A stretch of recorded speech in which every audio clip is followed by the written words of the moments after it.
Well, happy Saturday, everybody. If you're listening on a Saturday, happy Sunday if it's Sunday, happy wherever you are, whatever day it is.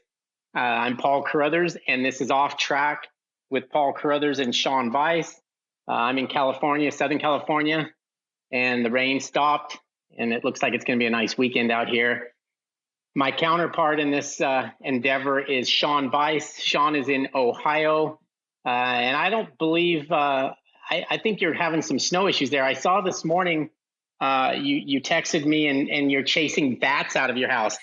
If that happened here, we'd have to sell the house and, explain why, and nobody wanted to buy it because it would be haunted with bats. But is that like a normal thing back there to just have a bat sitting on your wall?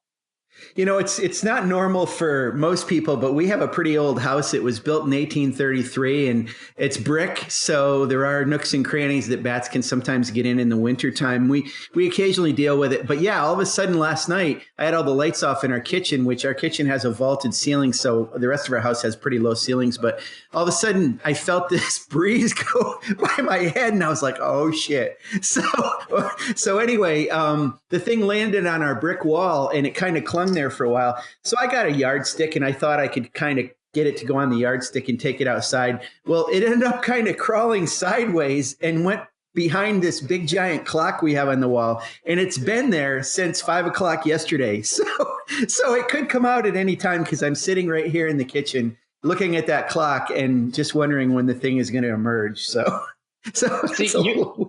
your house was built in 1833.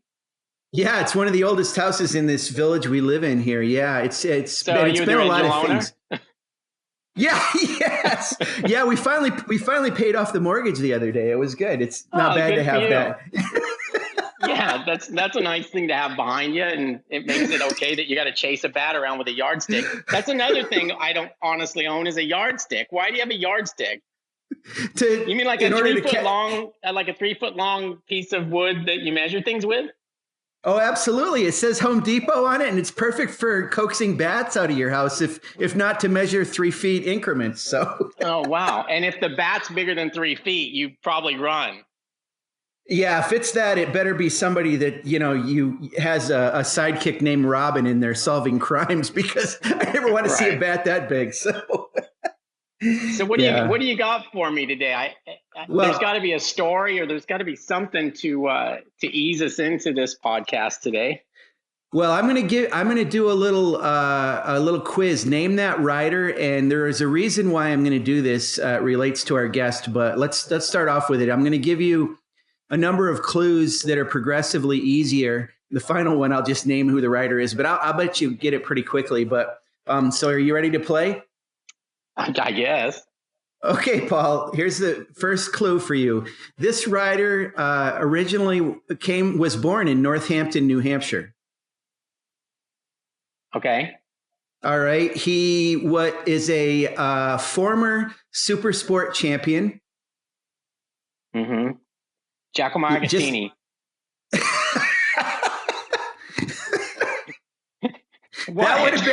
That would have been some town called New Hampshire in Italy, I think. Okay. Right. Bergamo, I thought was in New Hampshire. Go ahead. Oh, see, I didn't even know where he's from. That's pretty good. I should ask you about where Giacomo Agostini was born.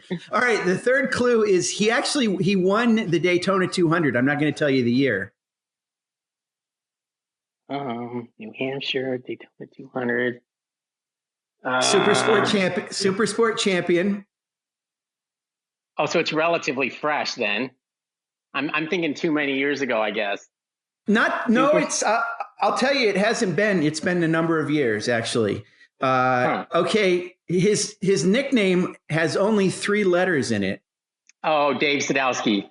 There you go. You got it. Okay, and nice job. So yeah, quick little story about David. He grew up in Northampton, New Hampshire, and he used to race hell and ride motorcycles on the streets all the time. And the cops up there stopped him enough times that they said, hey, if you're going to do this, why don't you go race? And he said, well, where do I do that? And he didn't know anything about Briar Motorsports Park, which became New Hampshire International Speedway, which became, I think, New Hampshire Motor Speedway or something now. But we all know about Loudon, and which isn't too far from where he grew up. And that's where he he made his bones in racing. And the guest that we have tonight, who you're going to introduce, is not originally from New Hampshire, although he might be originally from Hampshire. I don't know. We'll find out. But he recently moved from a very much warmer part of the country to New Hampshire, and he's becoming acclimated to New England now. So I'll let you go ahead and introduce this guest tonight. Well, this guest it's funny because I don't know him very well. All I know is he's a friendly kid, and I see him in the paddock all the time. And I don't think I've ever seen him without a smile. Even at some point, I think it was last year when half of his finger was missing, and somehow he's still able to smile through that. He competes in our Superbike class. He finished 7th in 2017 in our Superstock 1000 class, and in 2018 raced Superbike. He finished, his best finish last year was 9th, and he ended up 13th in the Superbike Championship. He takes part in what is truly a privateer team. I mean, when you walk past his pit, they've got the trailer, they've got the girlfriend, they've got the cooler, they've got the dad, they've got some friends, and that's how they go motorcycle racing. And they've elected to do so in the hardest class in our series, which I can't wait to ask him why he's made that decision. I don't know if he just likes riding thousands, or if he just likes, taking a high dive into the deepest part of the pool. But we will find that out. And our guest is Max Flinders. So Max, welcome to the show. And thanks for joining us. And it's nice to have you. Thank you for inviting me to come on. It's been nice talking to you guys. Well, let's start with a few things. For starters, we'll go back to the early days, but let's start with now. And my original question is, what is it that makes you decide that you're not going to race a twin, and you're not going to race super sport, and you're not going to race stock 1000, you're going to race a damn Superbike? And what is it that I hate to say causes you to do that, but what is it that makes you think that that's what you want to do? Well, I thought it was a crazy idea too at start, but when I started racing, it was AMA until it turned into MotoAmerica, and I was on a 600, and I was racing and trying to do my best. I kept getting better, but we were done. We didn't have any money. We didn't have anything left, and I was like, I can't do this anymore. Like, I need a sponsor, and that's when Tim Ivanoff came around, and he came and said, hey, we're looking for a rider for the Harley Cup next year. Would you be interested? And I was like, yeah, that sounds awesome. Like, I need a ride. That'd be awesome. And then the next year they got rid of the Harley Cup, and I was like, oh, dang. So they sat there and they were like, oh, no. They sat there and they're like, we still want to race an American bike. So let's look for an American bike. And the only bike out there was the EBR. And they're like, do you want to race 1000s? And I was like, yeah, let's do it. Like, if I'm on a bike on the track, I'm going to be happy. So let's jump on it.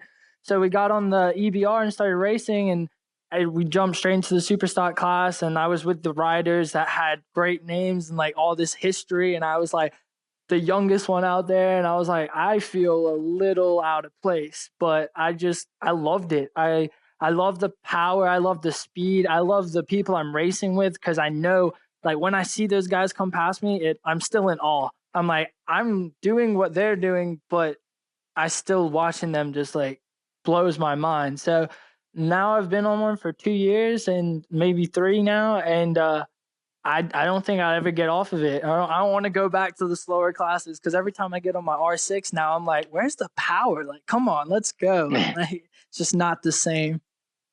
When and how did you switch from an EBR to, you have an R1 and you've had it for a couple of years? Max, tell us about that.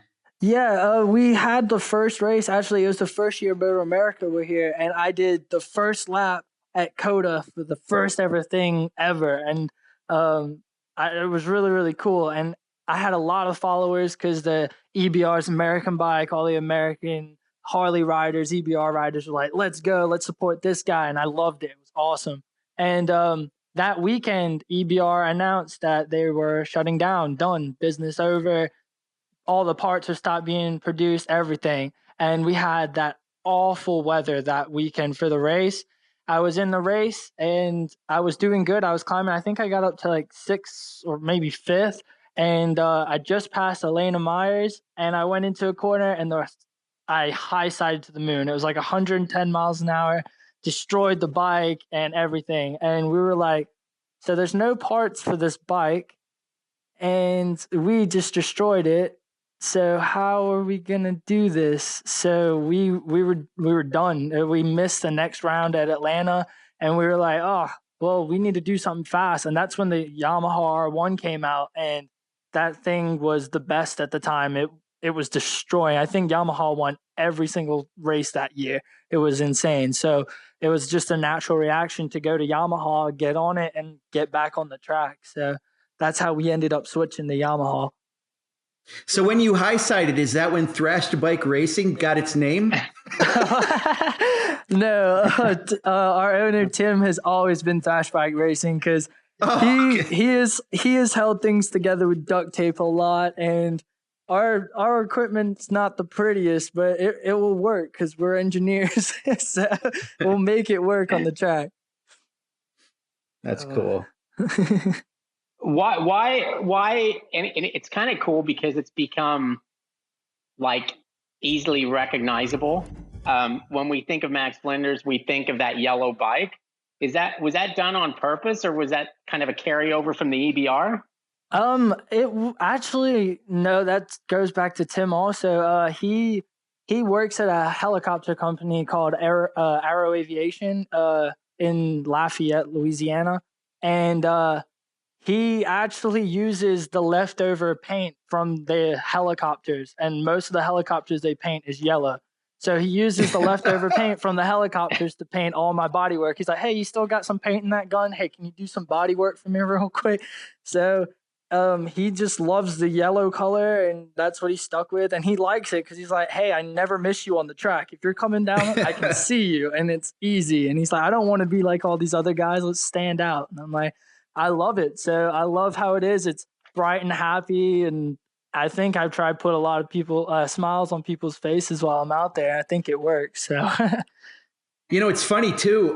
Not only are you recognizable for the color of the bike, but you guys are recognizable for Tim. I mean, he looks like a Harley guy. It's so funny with the beard and all that. He could be in ZZ Top. Yeah, that Tim he's definitely got a look to him, and like you can see him a mile away walking. He's always got tools in his hands, got the long mustache that comes down, like it's him, and like everyone in the paddock loves him, so they always like, hey Tim, hey Tim, hey Tim. Like people have told me so many things. Like someone said he looked like Dr. Seuss, and I was like, wait, what? I was just laughing really hard, and like it's crazy. So why do you have the number 88, Max? Is there a reason for that? Yeah, when I raced in England, I raced the number 8. Me and my dad picked it when I was young. I think I was like 6 years old, and I started racing. And when I was racing there, 8 was my number. I won 3 championships with the number 8, and I was like, this is awesome. Wow. This is my lucky number. So when I came here, I started racing with USGPRU, and I was like, all right, I need a number. And I'm like, 8, of course. Like, and they're like, nope, you can't have it. And I was like, okay, what about 88? And they're like, no. I'm like, okay, 888? And they're like, yeah, you can have that one. I'm like, all right, cool, I'll take it.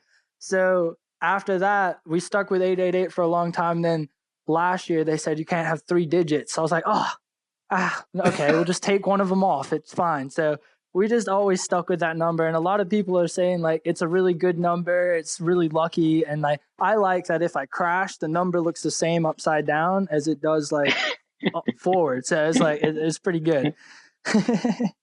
Yeah, it's like Nicky's number 69, which, the Earl, the story is, of course, many people know the Earl had that number because it's the same upside down or right side up, and you got the same thing going with 88. Exactly. So that's a good job. And you got to tell us also, so people know why your name is Max. That's an interesting story too.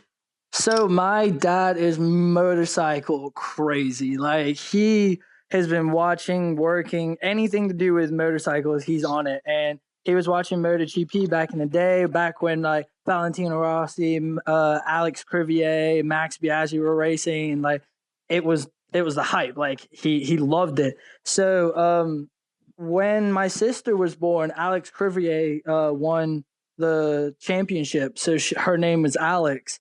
And when I was born, Max Biaggi won the 250 GP championship. So instantly my name was Max.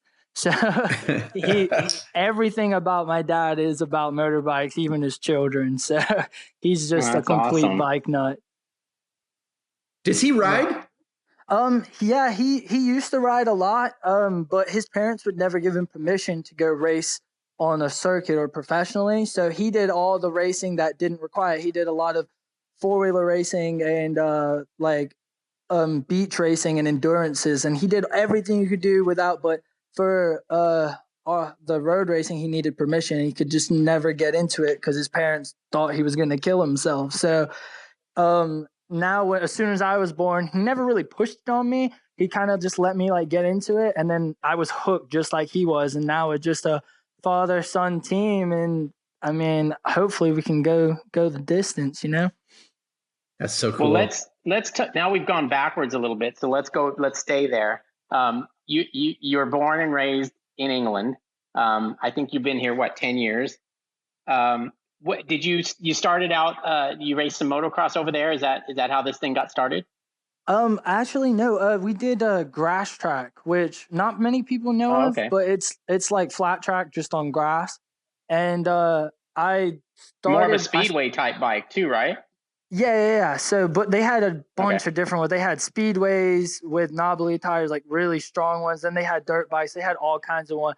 I rode nearly every single one of them. It was awesome. But yeah, when I was 3.5, I got on a PVW and I started riding in a field and with my dad just training me and go here, stop, do a figure eight, do an oval, all that kind of stuff. And I was having a blast. And then we went to a race and I was still on my PVW. And then we showed up and everyone had like 50 KTMs and like all these crazy Italian 50cc bikes that were just like insane. And like I was getting lapped, but I was smiling so big. I actually had a huge wreck. I pretty much did a front flip on the bike because the wheel was too small and it got stuck in a hole and I just flipped.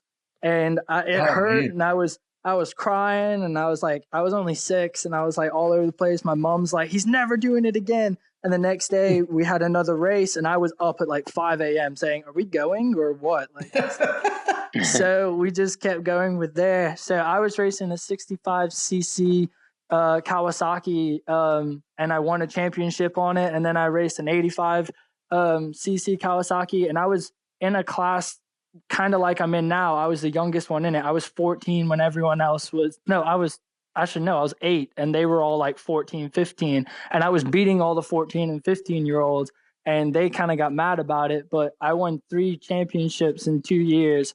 And Kawasaki was like, I was the only person to win on a Kawasaki that year. So they used me as their presentation and stuff. Like it was amazing. I loved it. And then when we moved here, I had the grass track kind of background. We came to flat track and I actually showed up at the track with knobbly tires because we had no idea what we were doing. So everyone was kind of laughing at me like, what is that? Like, what are you doing? And I was actually with Nick McFadden and Jake Lewis the first time I met those guys. And I started flat tracking and I think I got 3rd on my first race. And I was pumped. I was like, this is just like grass track, just a little slippier.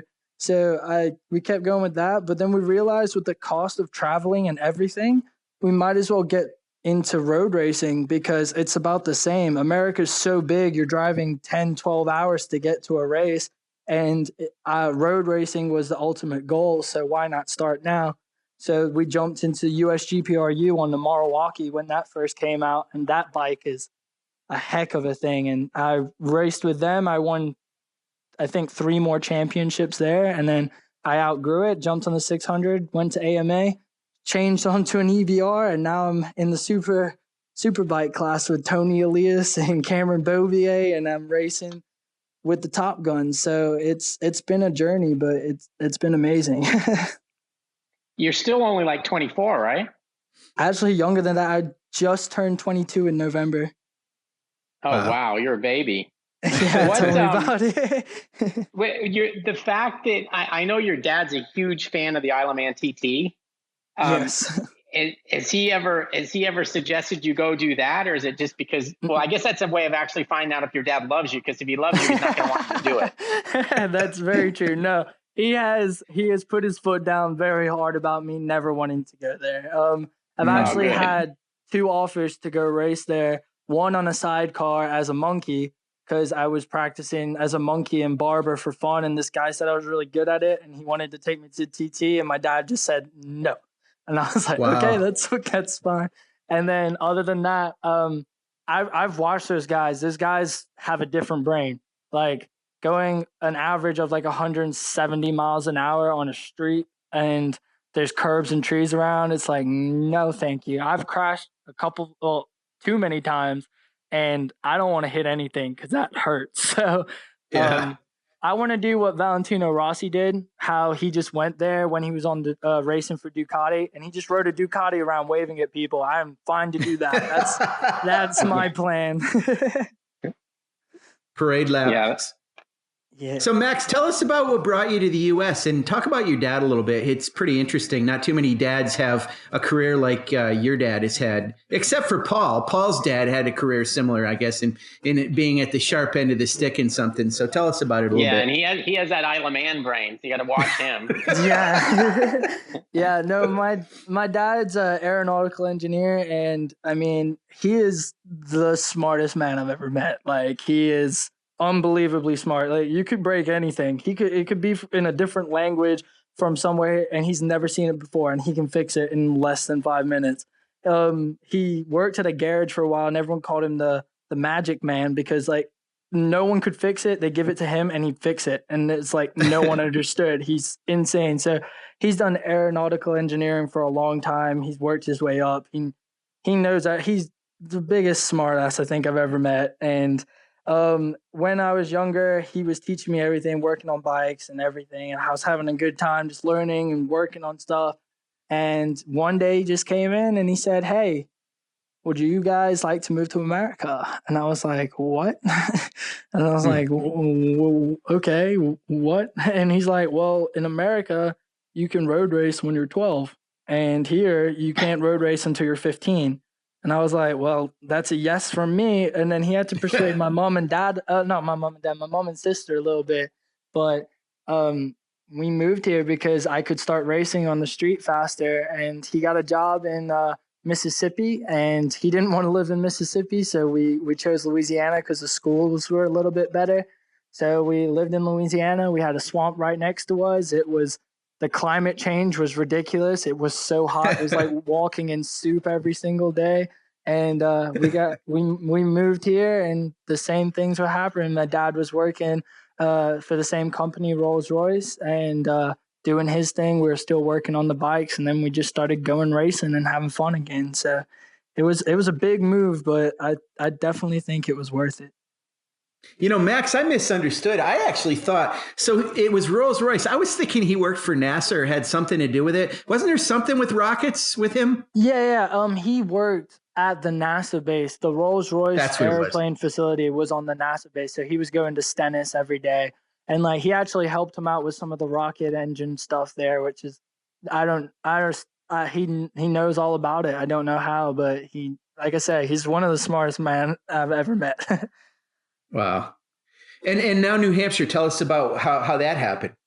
So my dad unfortunately lost his job at Rolls-Royce because he had a butting heads with the manager. And so he started working at the garage that I was talking about before with him fixing everything. And he's like, we need a job. Like, I need a job because we need to keep racing. And I was like, yeah. So I got a job. I was working. He was working at the garage, and he was constantly looking for a new job. And then an offer opened for GE in New Hampshire, Boston area. And he took it. He moved up here, and we were still in Louisiana.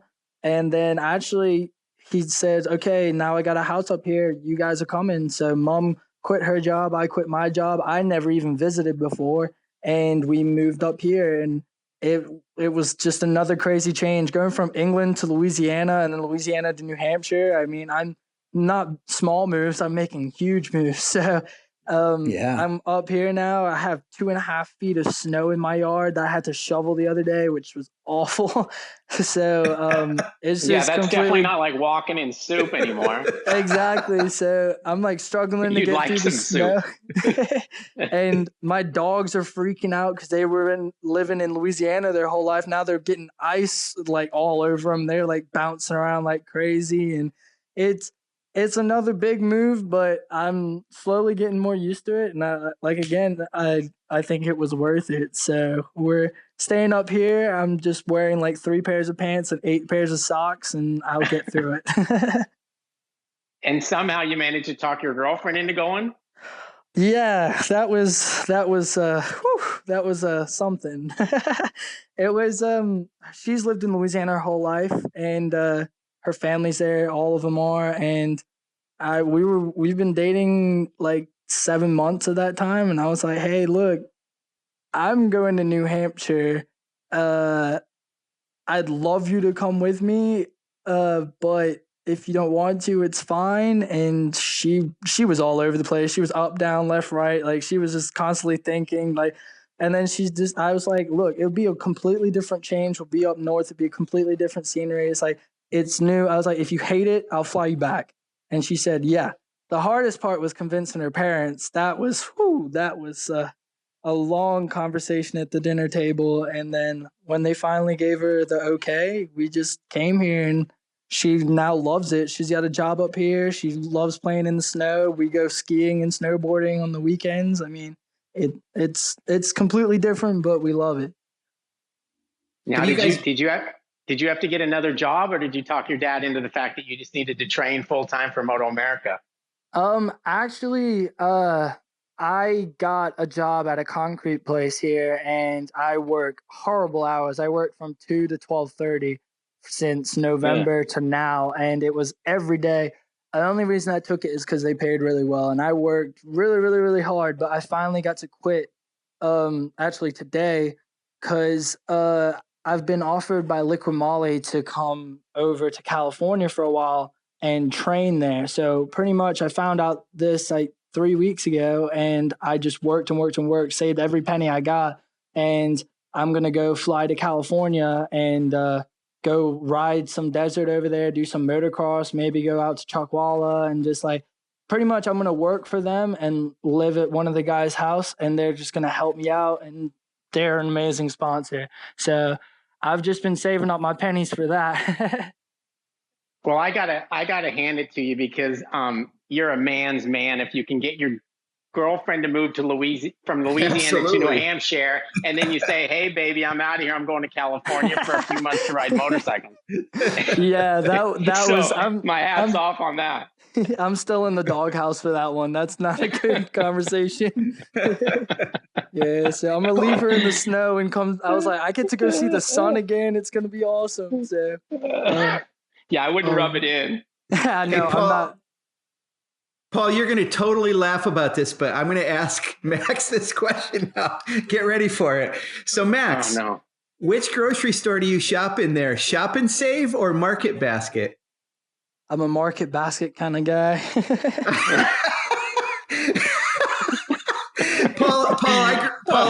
I lived for 15 years, 10 miles away from where Max lives now. So, Oh, so you're. Are you familiar with any grocery stores in California, Sean, or are you just a back east connoisseur of all things food shopping? oh, I dig me some Safeway when I can get to one, but yeah, we don't have that. Well, mine's actually a Ralph's. Oh yeah, Ralph's is nice. Yeah, and if I can afford it, I'll go to Whole Foods, which Oh is yeah, we also have that. it's also that's a nicknamed little. whole Paycheck. Oh, tell me about it. That thing's a little pricey. I don't know if they have. Do they even have one anywhere in New Hampshire? They might have one in Manchester. I don't know, but probably isn't anyone. I think I did I see a doubt it. Whole Foods near Manchester. I think there's one, Yeah. but yeah, I'm a Market Basket boy, and I'll stay that way. Okay, so the other thing, so you said your dad works in Boston for GE. Is he still involved in aeronautics for GE?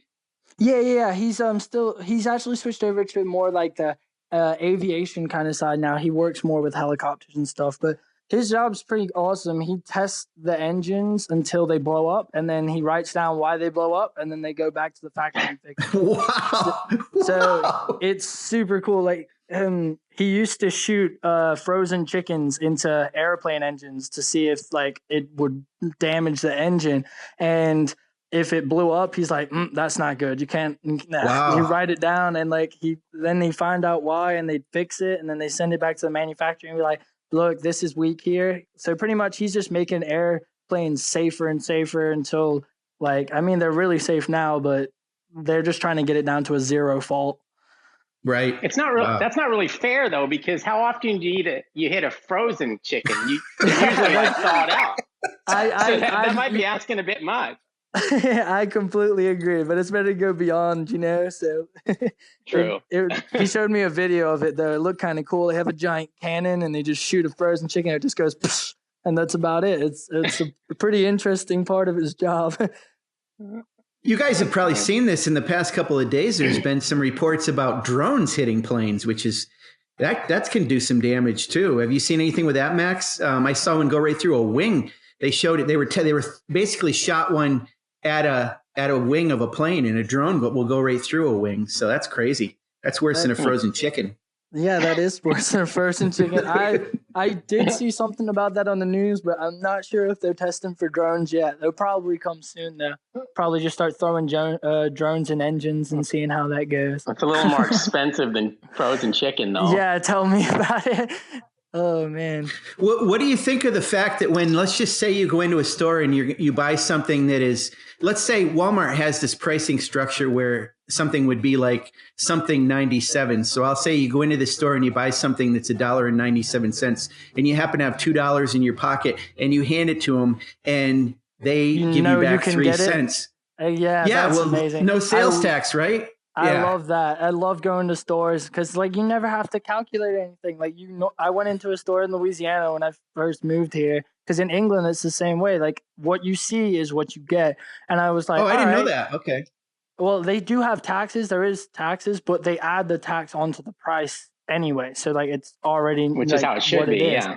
Yeah. So, like, when I got here, I think I was in a gas station for the first time. I went to buy like 3 things. I was like, yeah, I added it up. And I was like, yeah, I can buy it. I get there and it was like $3 more than I thought. I was like, okay, wait. I know I didn't lose my math skills for overnight. Like, what's going on? And like, now it's straight back to that. I was like, I can afford this because I can do math. So it's I love it. It's so much better.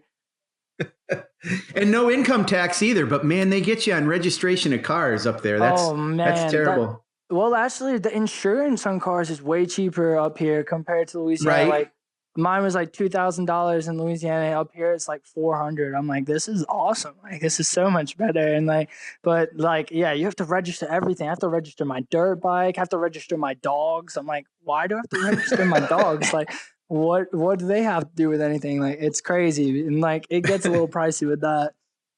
And you know the state motto, right? Yeah. Live free or die. I love it. There it is. Oh, man. It's apparently the motto of the chickens, too. Yeah. Hey, Max, when you first got involved, when you were at the test at COTA, and you talk about your dad being a huge fan, what was that like to have? I mean, Wayne Rainey is the head of it. What was that like? I'm telling you, we have 2 racers up in our house. We have pictures of me, and then we have pictures of Wayne Rainey. Wayne Rainey is my dad's idol. Like, he's met a lot of racers. I mean, we met Kevin Schwantz. My dad loves Kevin Schwantz too, and I knew of him, but like not too much because I was young when he was racing. So you know how things just go in one ear and out the other. Now I've watched videos of him and everything. He's amazing. But I was just talking to Kevin Schwantz like, nothing was going on. Like, everything's cool. And my dad's drooling in the corner. Like, and I was like, what are you doing over there? And he's like, no. But like, when he saw Wayne Rainey for the first time, he walked the opposite way because he knew he was going to make an idiot out of himself. He's like, I can't talk to him. Like, it's insane. So like, every time Wayne Rainey talks to me or like comes near our pit, my dad's just like in awe. Like, he completely loses his mind. Like, it's I've never seen him like that. It's absolutely crazy. I'm still thinking about bringing this giant picture of Wayne to the track so he can sign it. But if I touch it, I'm scared my dad will like, shoot me or something. So I'm gonna have to sneak it one day. That's funny. That's kind of cool that you feel that way about him, because that's kind of neat. And then it's weird how things work out where you're actually racing in the series that the guy runs. So it's cool. Exactly. And like now I get to speak to my dad's idol and ask him questions about the track, and he gives me tips on riding. And it's like, it's one of the coolest things ever. Like I have no words really. It's amazing. When you show up at these races, it's got to be difficult in a way, because your results and your expectations can't be that high. But what is it when you start those weekends? Do you have a specific goal in mind? Like, are you like, oh man, I got to get in the top 7, or I got to get, or are you just sort of seeing how things fall? We always start with a goal, and the first goal is to qualify, because with the top, the 110% rule, like I know it gives you like a 5-second gap, but I mean, we're racing against Tony Elias has been a Moto2 champion. He's got a name, and he's really, really fast. And then Cameron Bobier has been racing all over with Red Bull rookies and everything. So, I mean, these guys have names and they're fast. So the first thing is to qualify. Second thing is to look back into last year and see if we're doing better. Like, I want to beat my time from last year. I want to do better. And then lastly is just I want to finish top 7 or above. If I can finish top 7 or above, I am happier than anything. But then that means I'd have to be mixing with like Danny Eslick and Kyle Wyman and like all these guys. And like these guys are awesome. They all have names for themselves. And like everyone in our class is like, they have a background and they know they're fast. So I go out with high expectations. Like, I go out there like, I'm going to win this. Like, secretly in the back of my head, I'm like, second would be cool. But like, I always go out there with like the attitude I want to win. But if I do better than last year and I come in smiling and I had a good time, like, my team's happy. Like they obviously they want me to win, but they just want us to qualify, race, do well, stay safe, come back. And like, that's our motto. We don't have the best equipment. We never did. Each year we do one big purchase that makes our bike a little bit better. Last year it was the race radiator, and that made it a little bit better that year. And then this year is the rear swing arm, and hopefully that will improve us again. But we don't have all the best stuff. We have some of the best riders in the world on the best machinery, and I'm another good rider on a Thrashed bike racing. So, it's definitely difficult to set your hopes super high, but we still go out there thinking we're going to win it. So Max, you don't have the big forks on your bike yet then, huh?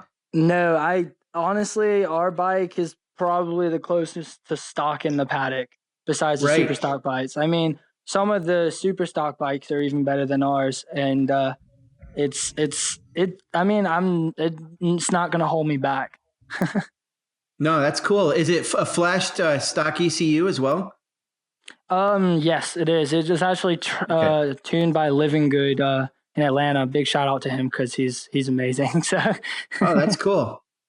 Good. So, was there improvement in your lap times and stuff from 2017 to 2018? I realize you moved up in class, but it doesn't sound like the bike was much different than it was as a super stock bike. So the engine was tuned, so we had a little bit more horsepower. Every single track we were a second and a half faster, and that's just because of me learning more. Like, my bike is very constant. It's not like we're making we change one thing and then everything's like, wow, I can go 6 seconds faster. It's like we're just guessing.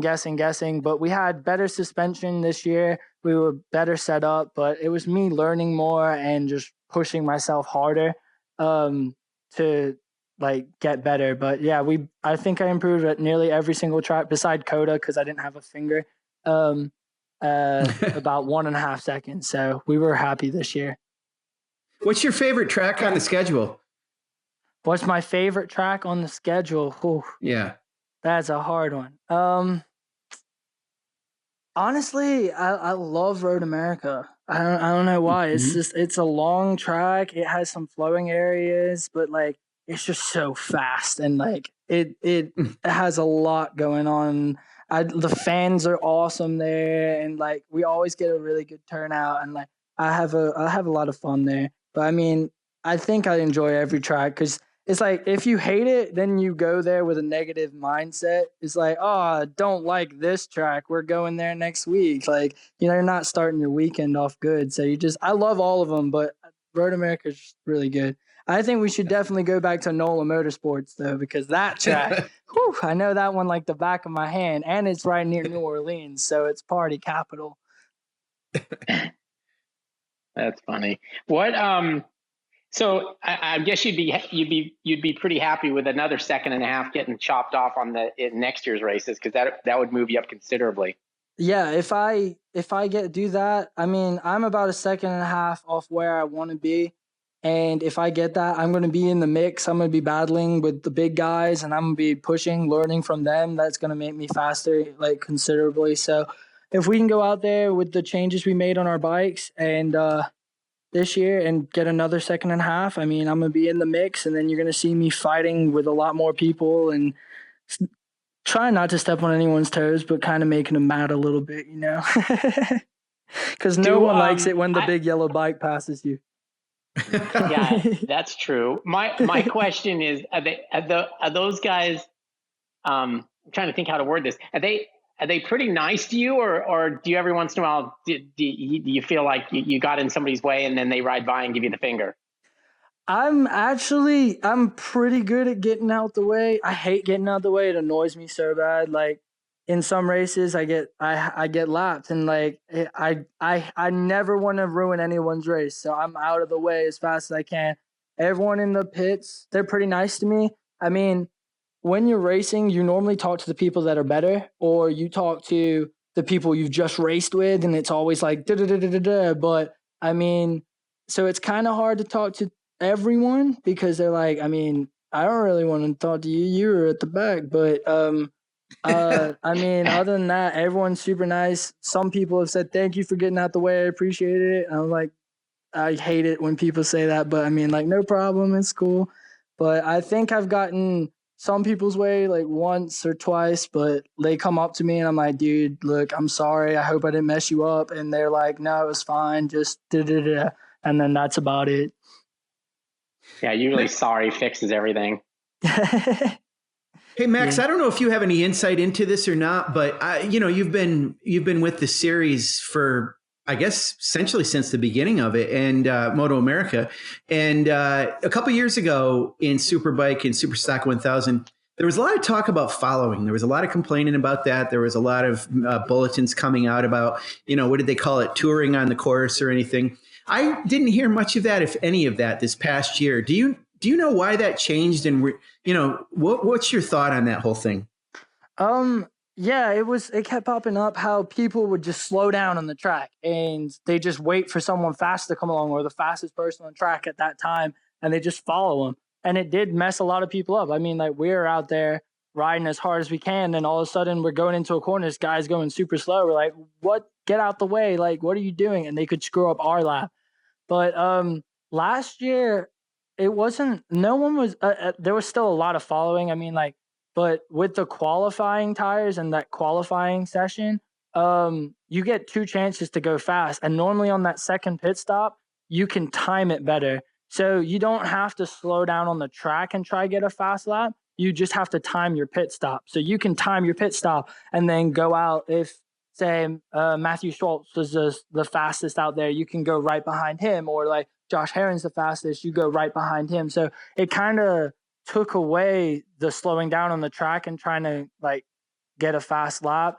So they just come into the pits, wait for the guy they want to follow to go out, and they just follow him out. There's no slowing down, and they also go slow on that first warm up lap so they don't ruin their tire. So it's kind of eliminated it, and I didn't see it as much, but it's definitely still happens. Okay, that's cool. Well, guys, we're gonna have to wrap this thing up. My last question to you is, Max. like, I would like to be as happy as you, and I want to know if like there's any tips. You know what I mean? Because I'm a pretty happy guy, and I try to be happy, but I don't know on my best day that I'm as happy as you are on like just a mediocre day. I don't know if it's your diet. I don't know if you're smoking something that I could probably buy in California now because it's legal. But can you fill me in on how to gain the happiness? Maybe I bet do you do yoga or do you meditate or what is it? Oh man, honestly, I don't know. I'm just a happy guy. I just wake up. If I'm at the racetrack, I'm happy because I'm not working. I'm around all these awesome people, and like I had like the fans make me so happy. I have like a little girl came up to me and asked if she could put a sticker on my bike, and I was like, "Yeah, you can put a sticker on my bike." And she put a sticker on it, and like she like nearly broke down because she was freaking out so much. And I'm like, that like it just fills me, and like I don't know. I'm just a happy guy. If I'm doing something that day, I'm gonna be happy about it. Cause like, what's the point of being upset about it? Good attitude. Yeah, well, that's good. That's a good attitude, and keep that because it serves you well, and it's nice to see your happy face around the paddock all the time. Thank you. And Sean and I thank you for joining us on the show, and good luck this year. We'll probably have you back on maybe for a mid-season report or something to see if you're doing those lap times that you want. And Perfect. And make sure you talk to Wayne Rainey as much as you can because I know he likes to help you guys, and sometimes I think he wishes he could help you more. But you guys, sometimes I can understand why, but people get a little intimidated and don't want to go talk to him. But he does like to help, so feel free to grab him. Just don't mention Kevin Schwantz. That probably won't help. Well, thank you guys for having me on. I really appreciate it. I love talking to you.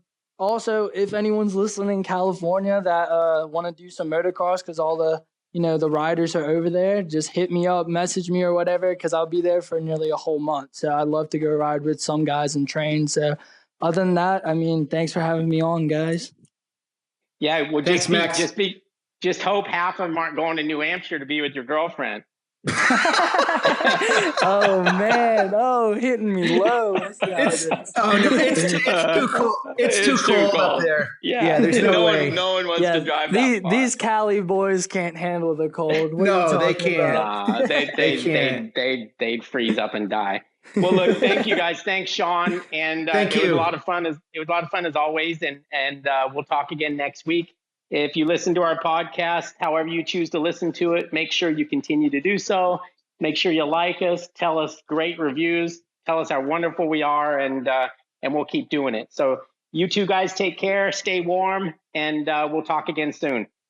All right, awesome. Thank you. I appreciate it. Y'all have a good one. Thanks, Bye. guys. Thank you. Bye.